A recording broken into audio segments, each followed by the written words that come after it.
अस्सलाम वालेकुम स्टूडेंट्स, आज का लेक्चर हमारा एक्सरसाइज 2.3 क्वेश्चन नंबर 3 से रिलेटेड है। लास्ट लेक्चर में हमने डिस्क्रिमिनेंट के हवाले से पढ़ा था कि व्हाट इज़ डिस्क्रिमिनेंट और उसकी नेचर के हवाले से पढ़ा था। 4 तरह की नेचर हमने उसकी डिस्कस की थी। तो आपने अब के की वैल्यू फाइंड करनी है और ये जो इक्वेशन दी गई है ये इज़ आ परफेक्ट स्क्वायर है। जब भी कोई इक्वेशन परफेक्ट स्क्वायर होगी तो उसकी भी खूबी यही होती है कि उसका डिस्क्रिमिनेंट ज़ीरो होता है। उसका डिस्क्रिमिनेंट ज़ीरो के इक्वल कब कब होता है?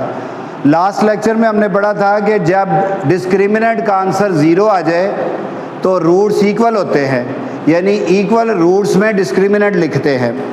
और दूसरी बात, जब आपका इक्वेशन में परफेक्ट स्क्वायर दिया जाएगा तो भी आपने कहना है कि इसका डिस्क्रिमिनेंट जो है वो क्या है, ज़ीरो है। तो ये बात अगर मैं यहाँ पर लिख दूँ, given discriminant is equal to zero, तो आंसर मिल चुका हमें इसका। हमने इस डिस्क्रिमिनेंट को हाफिज़ साहब ज़ीरो के इक्वल क्यों लिखा है ये बताएं मुझे। कहाँ पर ये बात लिखी है कि इसका डिस्क्रिमिनेंट ज़ीरो है? आप में से कोई बच्चा भी बता सकता है जी? यस, मैंने अभी बताया है कि परफेक्ट स्क्वायर में डिस्क्रिमिनेंट क्या होता है, ज़ीरो। चलें अब आप मुझे बताएं कि डिस्क्रिमिनेंट का फार्मूला क्या था? B square minus 4ac। B square minus 4ac discriminant का फार्मूला है।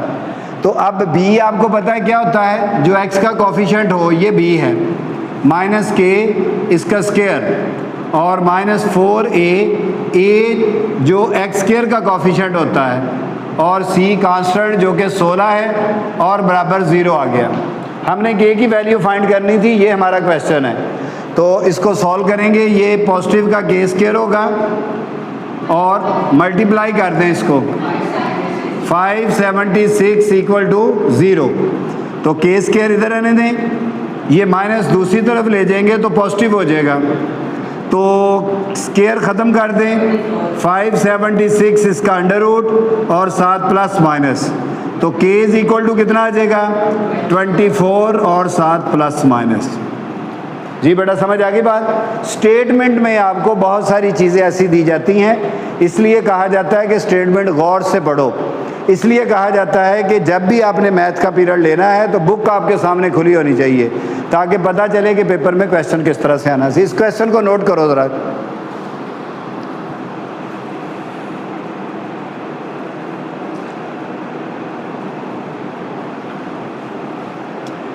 क्वेश्चन नंबर 4 की स्टेटमेंट समझ लें।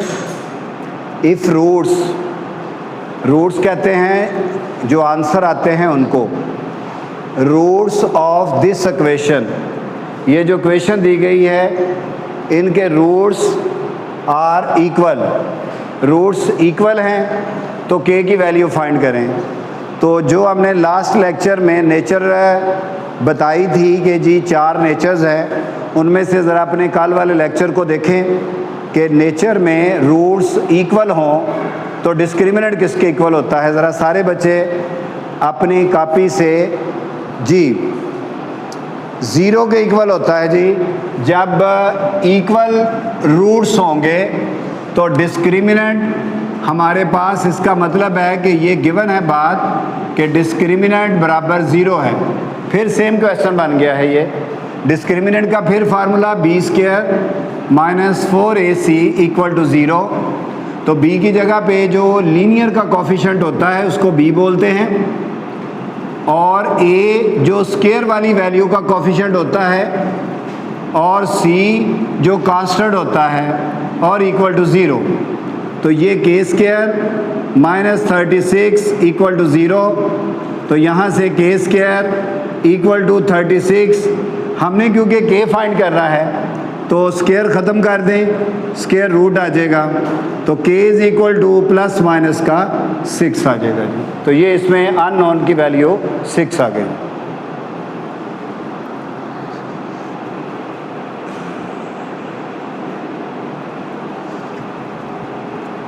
क्वेश्चन नंबर 5 की स्टेटमेंट में लिखा है कि आपने ये प्रूव करना है कि इसके आंसर जो हैं वो इक्वल हैं। इसके आंसर क्या हैं? इक्वल हैं। तो आपको ये पता है जी कि आंसर इक्वल कब होते हैं, जब डिस्क्रिमिनेंट क्या हो, ज़ीरो हो। तो आपने इस तरह करना है कि डिस्क्रिमिनेंट ज़ीरो को ज़रूर यूज़ करना है। आपको ये कंडीशन दी गई है कि दो बातें हो गई ना बाप, कि साबित करें कि ये रूट्स जो हैं इस इक्वेशन के वो इक्वल हैं। हमने इक्वल को देखते हुए ना हमने कह दिया कि हमने ये साबित करना है कि डिस्क्रिमिनेंट ज़ीरो है। अगर डिस्क्रिमिनेंट ज़ीरो है तो फिर उसने कहा है जी कि ये 3m² + 4 बराबर ज़ीरो के आना चाहिए। अगर वाकई ही डिस्क्रिमिनेंट को ज़ीरो रखेंगे तो ये आंसर आ जाए तो बात प्रूव हो जाएगी कि इसके रूट्स जो हैं वो इक्वल हैं जी। अब बहुत सारे मोहतरम टीचर जो है वो ये करते हैं कि ये वैल्यू उठाते हैं और x की जगह पे पुट कर देते हैं और लेफ़्ट और राइट इक्वल करने की कोशिश करते हैं। तो मैं उसके ऊपर कोई कमेंट नहीं करता, मैं सिर्फ यही बताता हूँ आपको कि मैंने रूट्स को इक्वल पढ़ा तो डिस्क्रिमिनेंट को ज़ीरो लिखा। अगर ये वाकई ही ज़ीरो होता तो फिर ये आंसर आना चाहिए, अगर ये ज़ीरो ना होता रूट्स तो फिर ये आंसर नहीं आएगा। तो अभी इस बात को प्रूव कर लेते हैं। लेकिन आपकी जो क्वेश्चन है वो प्रॉपर क्वाड्रेटिक नहीं है, क्योंकि आपकी प्रॉपर क्वाड्रेटिक इक्वेशन होना ज़रूरी है जिसमें से हम a, b और c की वैल्यू लिख सकें। तो बच्चों सबसे पहले आप इस इक्वेशन को सॉल्व करेंगे। 2x² वैसे ही माइनस स्क्वायर एक्सपेंड करेंगे, फर्स्ट वैल्यू का स्क्वायर, सेकंड वैल्यू का स्क्वायर, -2 फर्स्ट वैल्यू और सेकंड वैल्यू और इक्वल टू 3 आ गया। ये बनेगा 2x² माइनस से साइन चेंज कर दें, m² x² -1 + 2mx और ये प्लस का इधर आके -3 = 0। सॉल्व करें, इन दोनों में से कॉमन लेंगे तो x² ये बचेगा 2 - m² और उसके बाद लीनियर वैल्यू लिख लें 2mx -3 -1 -4। ये आपके पास प्रॉपर क्वाड्रेटिक इक्वेशन है, स्क्वायर की, लीनियर की और कांस्टेंट की वैल्यू आ चुकी है। यहाँ तक बात क्लियर हो गई। अब आपने कहा था कि डिस्क्रिमिनेंट ज़ीरो है, तो आपको पता है कि डिस्क्रिमिनेंट ज़ीरो का मतलब है b² - 4ac = 0। अगर ये बात ठीक हुई तो ये आंसर आ जाएगा, अगर ये बात ठीक ना हुई तो ये आंसर कभी नहीं बनेगा। चेक करते हैं, b की जगह पे क्या लिखेंगे, जो x के साथ होता है उसको b बोलते हैं, और -4a जो स्क्वायर के साथ होता है 2 - m का स्क्वायर, c जो कांस्टेंट है और इक्वल टू 0। इसको सॉल्व करें तो ये बनेगा 4m² और ये मल्टीप्लाई कर दें minus minus plus 16 2 - m² = 0। By chance इनमें से 4 कॉमन आ गया तो ये m² + 4 2 - m² और इक्वल टू 0। ये 4 जो मल्टीप्लाई हो रहा है इसको दूसरी तरफ ले जाके डिवाइड कर दें तो यहाँ पर आ जाएगा m² प्लस इसको अंदर मल्टीप्लाई कर दें 8 माइनस का m² = 0। 4 2 = 8 4m², ये जी 4m², 4 2 = 8 4m²। ये 4 कॉमन लिया इन दोनों में से, ये 4 आया है इसकी मदद से यहाँ से, क्लियर। अब ये 4 उधर जाके डिवाइड हो गया 0। इसको सॉल्व करते हैं तो ये बन रहा है -3m²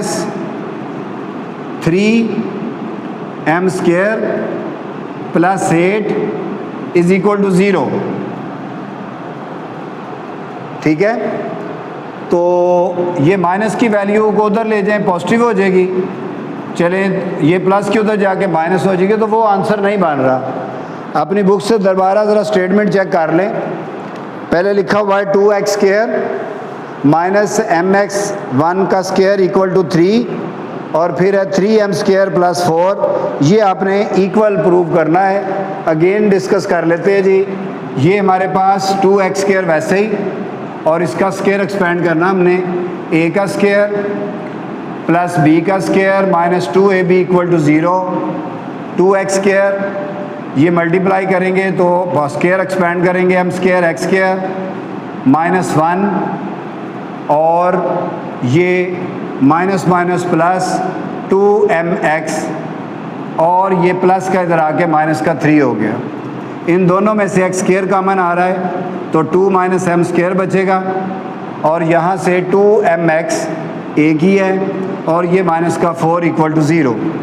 तो b square minus 4ac equal to 0, b की जगह पे 2m, इसका स्क्वायर 4, a की जगह पे उसकी वैल्यू और c की जगह पे minus 4m square minus minus plus 16, 2 minus m square is equal to 0, 4 common ले लिया, m स्क्वायर ये 4 और 2m स्क्वायर 0, ये उधर जाके डिवाइड हो जाएगा, ये m स्क्वायर 4 2 ज़ार 8, 4m स्क्वायर जी 0 डिवाइडेड बाई 4, तो चलो ये तो बन गया ना जी हमारे पास 0 ही, लेकिन ये m स्क्वायर प्लस 8 माइनस 4 तो क्या होगा जी, माइनस का 3m स्क्वायर प्लस का 8 is equal to 0, minus 3m square plus 8 is equal to 0। वो आंसर नहीं बन रहा,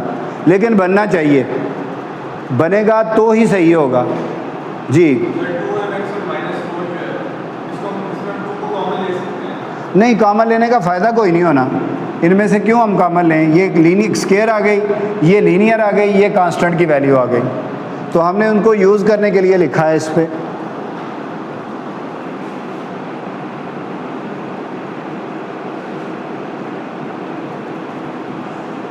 तो स्टेटमेंट में ही हमारी गलती निकली ना, ये प्लस आ जाएगा ये वाला, बस और कोई नहीं था। यहाँ पर 2x स्क्वायर, ये प्लस mx माइनस 1 इसका स्क्वायर, एक्सपेंड कर लें इधर ही, ये mx इसका स्क्वायर प्लस 1 का स्क्वायर माइनस 2mx और इंटू 1 और इक्वल टू 3, ये 2x square plus m square x square plus 1 और 2mx प्लस का इधर आके माइनस 3 इक्वल टू 0।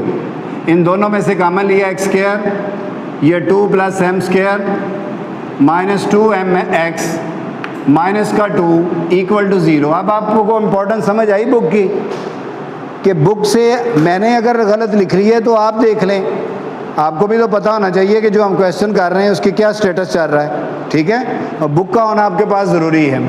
तो अब बेटा अब आपके पास क्लियर है, ये a की वैल्यू है, ये b की वैल्यू है, ये c की वैल्यू है, तो डिस्क्रिमिनेंट बराबर 0, डिस्क्रिमिनेंट है b स्क्वायर माइनस 4ac बराबर 0, b की जगह पे माइनस 2m इसका स्क्वायर माइनस 4a की जगह पे 2 प्लस m स्क्वायर, c की जगह पे minus 2 equal to 0।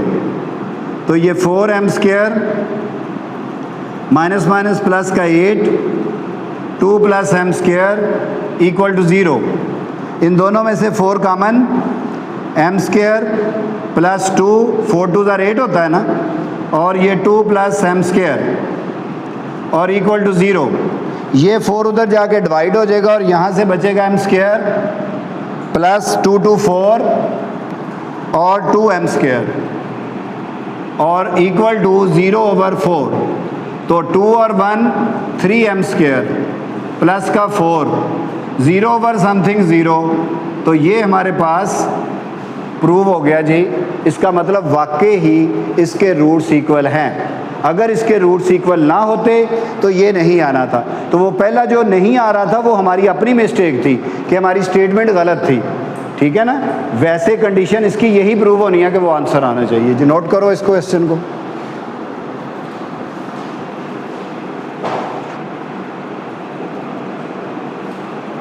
Question number 6 के मैंने तीनों पार्ट इसलिए लिखे हैं कि तीनों एक जैसे हैं और इनके बारे में इंफॉर्मेशन ये है कि आपने m की वैल्यू फाइंड करनी है और इसके रूट्स इक्वल हैं।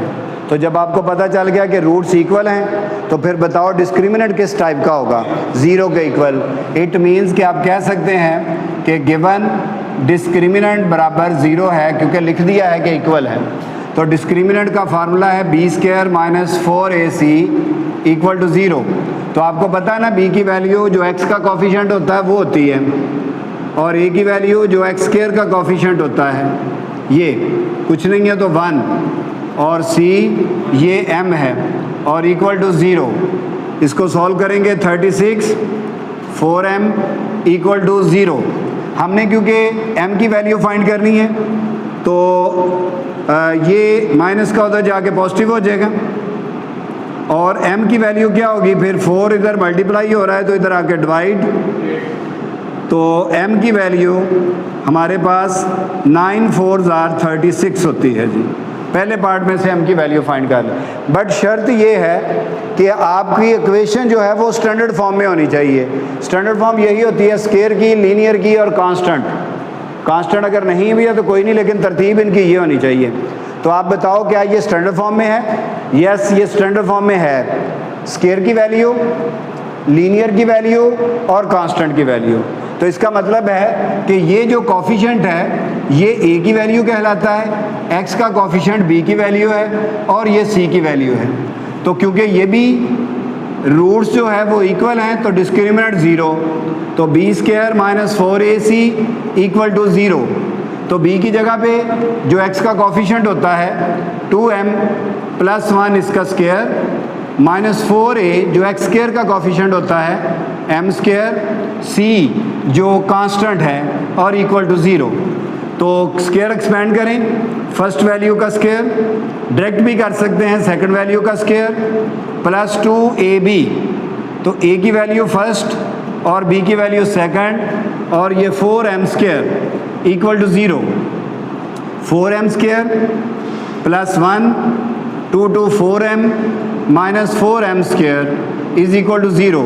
ये पॉजिटिव और नेगेटिव कैंसिल, 4m इधर रहने दें, ये प्लस का 1 उधर जाके माइनस का 1 हो जाएगा। तो बड़ा क्लियर है जी कि m की वैल्यू क्या होगी, 4 मल्टीप्लाई हो रहा है इधर आके divide, m is equal to minus 1/4 आ गया। इस कैटेगरी का लास्ट पार्ट देखें, ये x स्क्वायर का कोफिशिएंट a है, ये b और ये पूरी वैल्यू c की है। तो इसमें भी डिस्क्रिमिनेंट जो है वो 0 रखना है।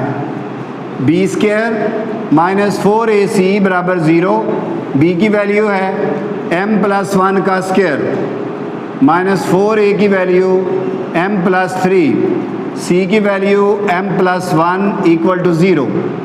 एक्सपेंड करें, फर्स्ट वैल्यू का स्क्वायर, सेकंड का स्क्वायर प्लस 2 दोनों का मल्टीपल माइनस 4, पहले इनको ब्रैकेट के अंदर मल्टीप्लाई कर लें, यहाँ पर ये मल्टीप्लाई कर लें। अच्छा, क्योंकि हमने m की वैल्यू फाइंड करनी थी ना, तो इसका एक और भी तरीका है, आसान करने लगा हूँ मैं। आप स्क्वायर ना खोलें, आप देखें कि इन दोनों में से कुछ कॉमन आ रहा है ना, क्या कॉमन आ रहा है?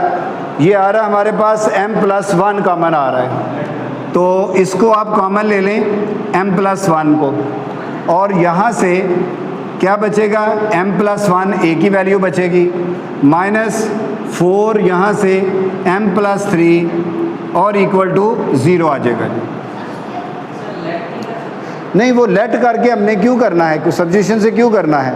ये देखो, ये मैंने जो स्टेप किया ये गलत तो नहीं, हमने सिंप्लीफाई करके m की वैल्यू फाइंड करनी है। आप लेट करके इसको क्वाड्रेटिक प्रॉपर बनाएंगे, फिर उसमें से वैल्यू लेंगे, फिर दोबारा रिप्लेस करेंगे, वो तो और लेंथी हो जाएगा। इससे तो बेहतर है कि मैं स्क्वायर एक्सपेंड कर लेता, लेकिन मैंने स्क्वायर से भी ज़्यादा इजी मेथड कर दिया। कर सकते हैं जी, मैंने पहले स्क्वायर ही खोलने लगा था। आप ये स्टेप बताओ कि समझ आया कि नहीं। अब आप मुझे बताओ कि m प्लस 1 ये पहली वैल्यू है, ये मल्टीप्लाई हो रही है, m प्लस 1 इसको 4 से मल्टीप्लाई कर दो, माइनस से साइन भी चेंज हो जाएगा, तो ये बनेगा m प्लस 1 और ये माइनस का 3m माइनस 11 इक्वल टू 0। तो m की वैल्यू फाइंड करने के लिए क्या करोगे, फर्स्ट वैल्यू को 0 के इक्वल ले लो, यहाँ से m की वैल्यू क्या आएगी, माइनस 1, और इसी तरह दूसरी वैल्यू को 0 के इक्वल ले लो, ये माइनस का उधर जाके पॉजिटिव हो जाएगा। तो बेटा यहाँ से भी आपके पास m की वैल्यू आ जाएगी जो कि 11 ओवर माइनस 3 होगी। तो हमने m की ही वैल्यू फाइंड करनी थी। ये वाला 12 कहाँ से आया जी, कोई बता सकता है ये कहाँ से आया जी? यस 4 को इससे भी मल्टीप्लाई किया, 4 को इससे भी मल्टीप्लाई किया, तो ये तो प्लस का था, तो माइनस का कैसे हो गया? क्योंकि शुरू में माइनस थी जी। ठीक है जी।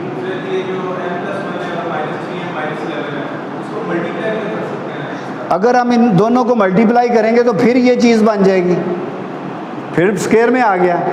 ठीक है ना, तो हम उसी से तो चाह रहे हैं कि जान छूटे और सिंप्लीफाई और वैल्यू फाइंड करें जी। और कोई क्वेश्चन जी? क्लियर आप? चलें जी, ये नोट करें जी।